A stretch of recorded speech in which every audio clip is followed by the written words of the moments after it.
વાર વાર મારી વેડા રે વાર વાર વાર વાર મારી વેડા રે વાર તાર તાર તાર મારી પેઢી રે તાર। વેલકમ ગાઈસ, સ્વાગત છે તમારું આજના એક નવા વિડીયોની અંદર। તો ભાઈઓ, તમે જે પ્રકારનો આગળ માતાજીનો સ્ટેટસ વિડીયો જોયો તે પ્રકારનો સ્ટેટસ વિડીયો આજે આપણે એડિટ કરીશું।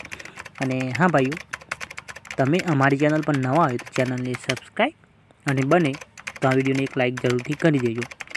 તો ચાલો વિડીયોનું એડિટિંગ શરૂ કરીએ।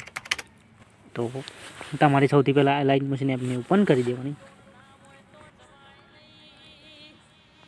ભાઈઓ, એપ ઓપન થઈ જાય એટલે તમારે પ્રોજેક્ટ પર આવી જવાનું।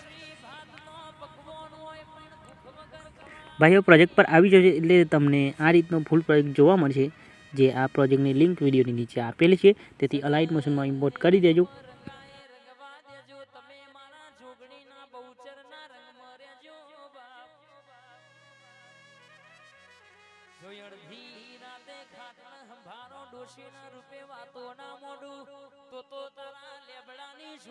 તો ભાઈ, આ પ્રોજેક્ટ ઓપન થઈ જાય એટલે તમને આ રીતનો ઇન્ટરફેસ જોવા મળશે, આ રીતનું। તો ભાઈઓ, આમાં તમારે માતાજીના ફોટા એડ કરવાના રહેશે। તો ફોટો એડ કરવા માટે જે આ બીટ માર્ક લગાવેલ છે, ડબલ બીટ માર્ક અહીં, તે આવી જવાનું। ફોટો એડ કરવા માટે પ્લસના આઇકન પર ટેપ કરી મીડિયા પર જઈ માતાજીના ફોટા એડ કરી દેવાના।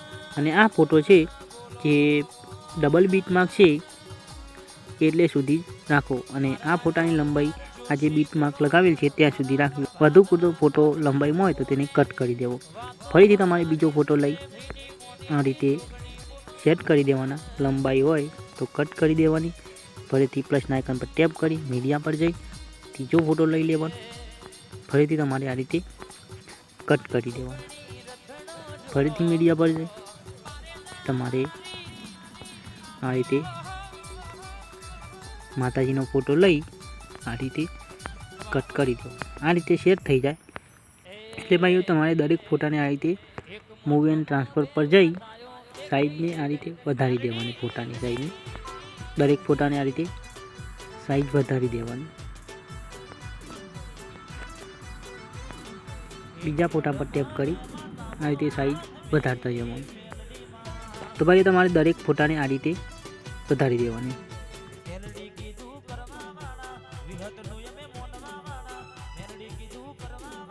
તો જુઓ ભાઈઓ, આ રીતે તમને જોવા મળે છે સાઈઝ। તો જે આ લેયર છે તેના પર ટેપ કરી આ ઇફેક્ટ પર જઈ ઇફેક્ટને કોપી કરી દેવાની, અને જે તમે પહેલો ફોટો લીધો હતો તેમાં પેસ્ટ કરી દેવાની આ રીતે। પછી બીજા લેયર પર જઈ આ ઇફેક્ટને પણ કોપી કરી જ્યાં બીજો ફોટો લીધો હતો માતાજીનો તેના પર જઈ પેસ્ટ કરી દેવાની। ફરી ત્રીજા લેયર પર જઈ આ ઇફેક્ટને કોપી કરી જે ત્રીજો માતાજીનો ફોટો લીધો હતો તેના પર પેસ્ટ કરી દેવાની। ઇફેક્ટમાં જઈ આ ઇફેક્ટમાં જઈ પેસ્ટ કરી દેવાની। ફરીથી છેલ્લો ફોટો છે એન્ડમાં આ ફોટો, ફરીથી છેલ્લો ફોટો એન્ડમાં છે તેના જે લેયર છે છેલ્લું એના પર જઈ ઇફેક્ટને કોપી કરી દેવાની, અને જે છેલ્લો એન્ડિંગમાં ફોટો છે તેના પર જઈ પેસ્ટ કરી દેવાની। તો આ રીતે ચારેય ફોટામાં ઇફેક્ટ પેસ્ટ થઈ જાય એટલે આ જે વધુ પડતા 4 લેયર છે તેને આ રીતે ડિલીટ કરી દેવાના। તો ભાઈ, આ રીતે વિડીયો બની રેડી થઈ જશે। આ વિડીયોને એક્સપોર્ટ કરવા માટે ખૂણામાં આપેલ આઇકન પર ટેપ કરી આ વિડીયોને એક્સપોર્ટ કરી ગેલેરીમાં સેવ કરી દેવું।